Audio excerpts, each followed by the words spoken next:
Alright, this is Diane from Owl's Treasures, making another tea soap. This is the third soap for a 3-soap gift set. Be excellent for tea lovers, for a Christmas gift or birthday gift. Today I'm making green tea. As you see, it turned really dark with the lye. There's also silk and sea salt in there. I have kaolin clay in my oils, which I have almond, avocado, coconut, olive, rice bran, castor, grapeseed, and a little bit of shea. So all the tea bars should be moisturizing, about a 7 on a scale of 10, which is pretty good as far as moisturizing goes.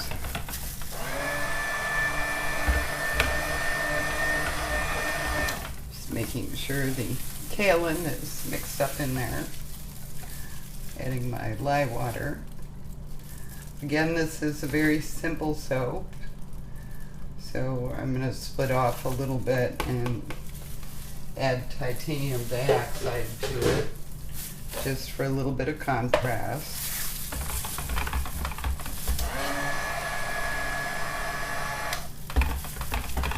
Not sure why, but the green tea is almost always darker than the other ones.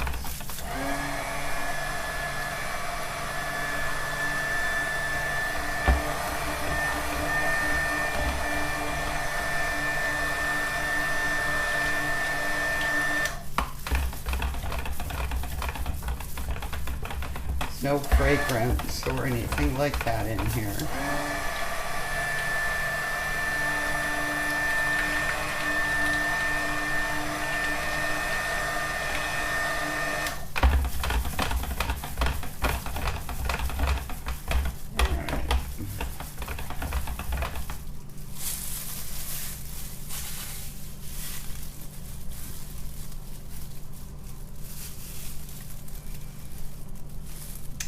Been making soap on and off for about 40 years now.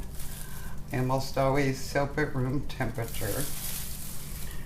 Early days we did the heat transfer method where you pour your lye water into your butters. Having said that, you didn't have access to as many oils and stuff like that, so usually you used lard. Early days. Now we can pretty much get almost anything we want.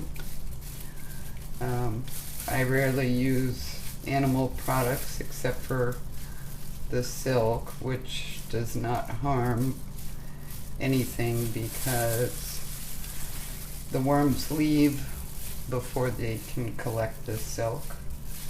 So the silk would just deteriorate anyway, so I don't believe in harming animals or testing on animals or anything like that.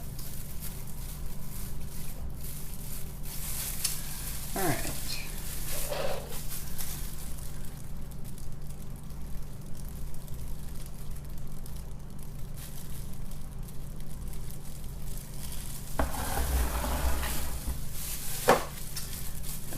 Mix this up. Burping my stick and getting the air out of it.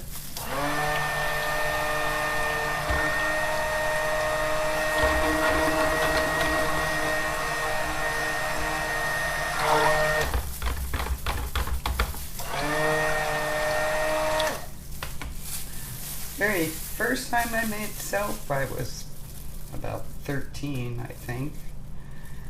And my mother found a recipe in the newspaper from a lady who made soap, so she decided she was going to try and make soap. And I gotta tell you, it was a lard soap and it was a disaster. It was probably the worst soap ever.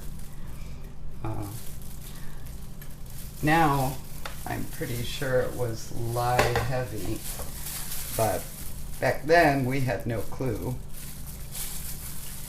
And my mother was determined she would never make soap again. So I was curious about it though, and about the process, so I'd get books from the library and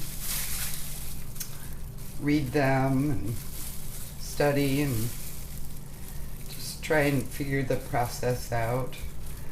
So the next time I made soap, I was 18, had my own place so I could experiment.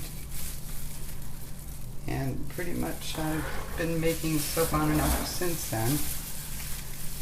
Early days I would, like most people, make it for gifts and give it away. Then I started selling once a year. The subdivision I lived in would have a huge garage sale up in Illinois. So I started making soap and selling it there, and it just kind of grew from there. Now, like,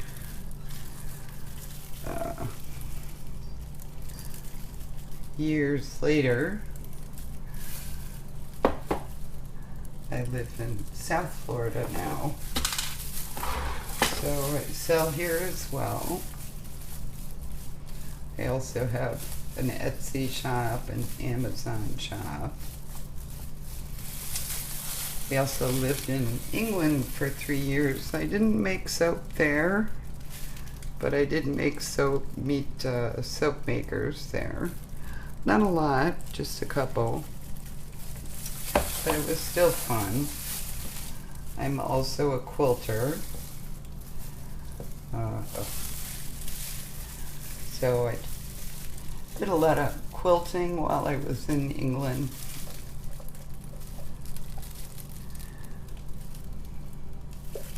So I still make quilts to sell to people. I have a lot of fun doing that. Dabble a little bit in stained glass. Usually more in the winter months when it's a little cooler down here. Summer it's a little too hot to be out in the garage. And it's definitely seems like it's getting hotter every year. Actually considered moving out of Florida or more north, because when I first moved down here in 2001, the winters were beautiful. Now you're lucky if you see winter at all down here. It's just not as nice as it used to be. The climate is definitely changing.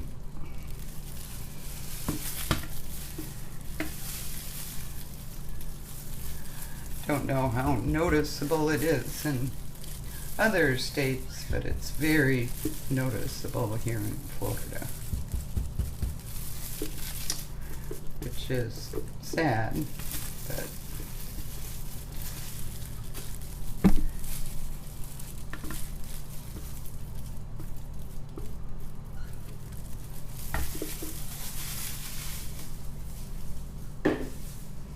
all right.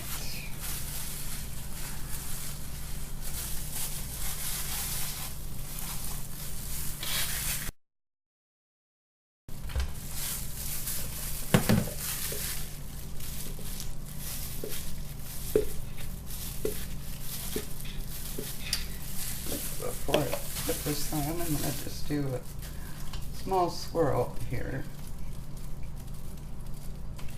Give a little bit of contrast.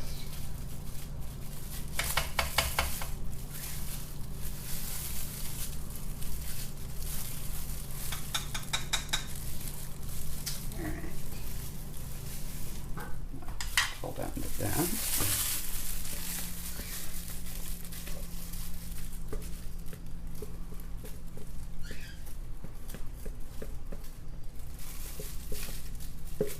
Most of my soaps are low tops. I do pipe occasionally, but I like very usable soaps that you don't really have to take apart or are awkward to use. And most of my bars are fairly large, so I always recommend to my customers to cut them in half, use half, or even a fourth, and save the rest. That makes your bar last longer because it's not coming in contact with water all the time.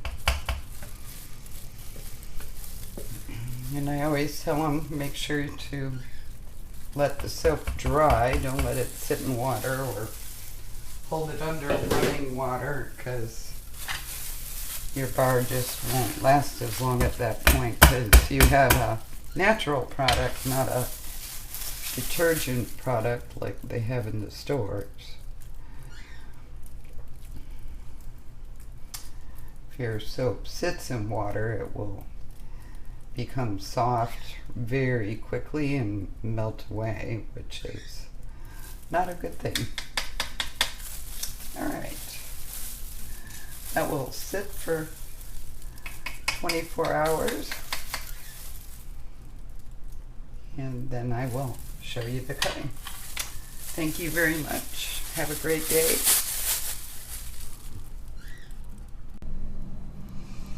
Alright, this is the green tea. It's been probably almost 2 days since I made it.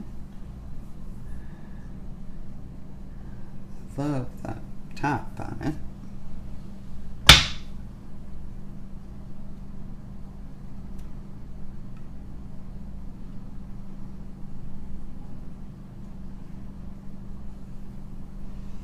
Still a tad soft.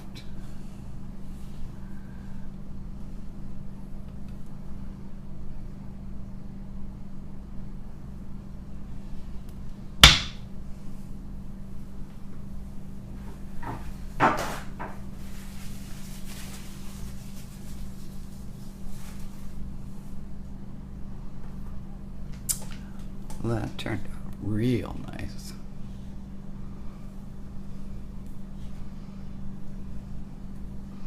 Almost looks like a moon with a flower. That is gorgeous.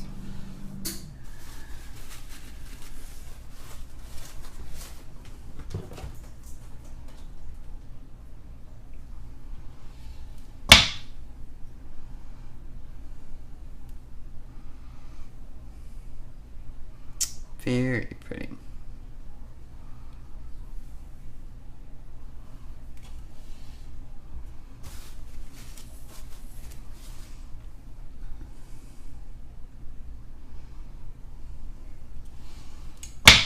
I always like the way the green tea turns out.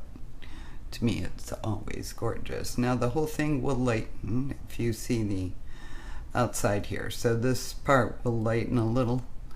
So it'll be a little more subtle. Once it's totally cured. But green tea is, to me, a subtle tea.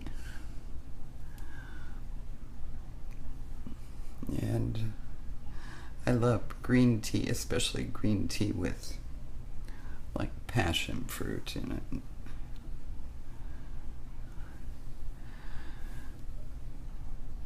So I thought this would be fun to pair with the other two tea soaps, Passion and the chamomile blend.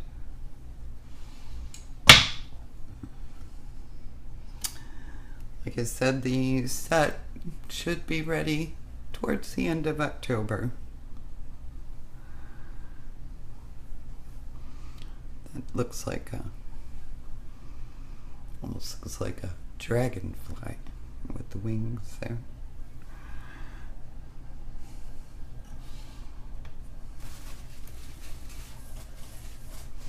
Haven't decided how I'm going to package this. Each soap will probably be individually wrapped, and then I'll figure out how to turn them into a gift set. Well, that's cool. Very nice. Like I said, it'll lighten up to this color here. But that's very pretty. Really like that. You can see on the top it's still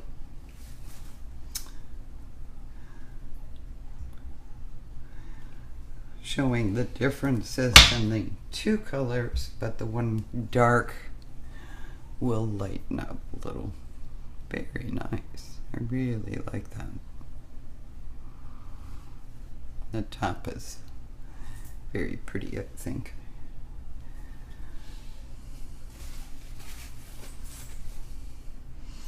I do recommend them, my customers, because these are pretty large bars of soap, if you see from my hand.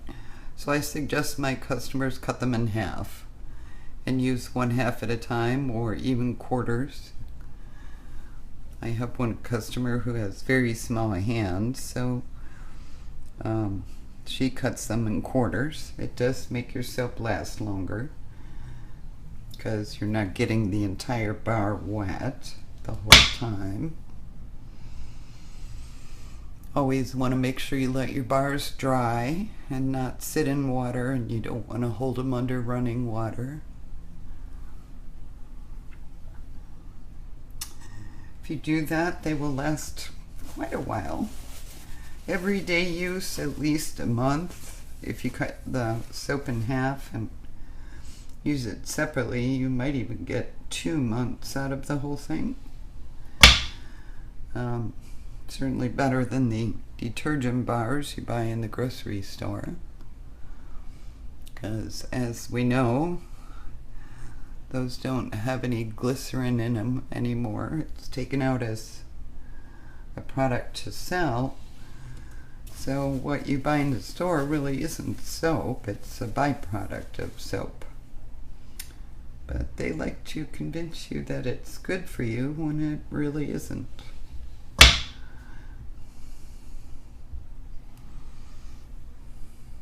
Oh, that is really gorgeous. That looks like a flower coming out of there with leaves.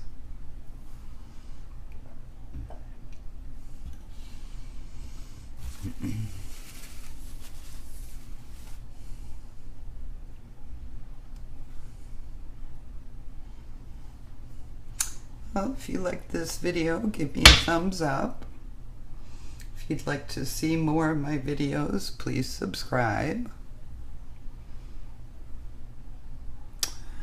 And if you want to be notified when a video comes up, hit the little bell. Have a great day, and I will see you in the next video.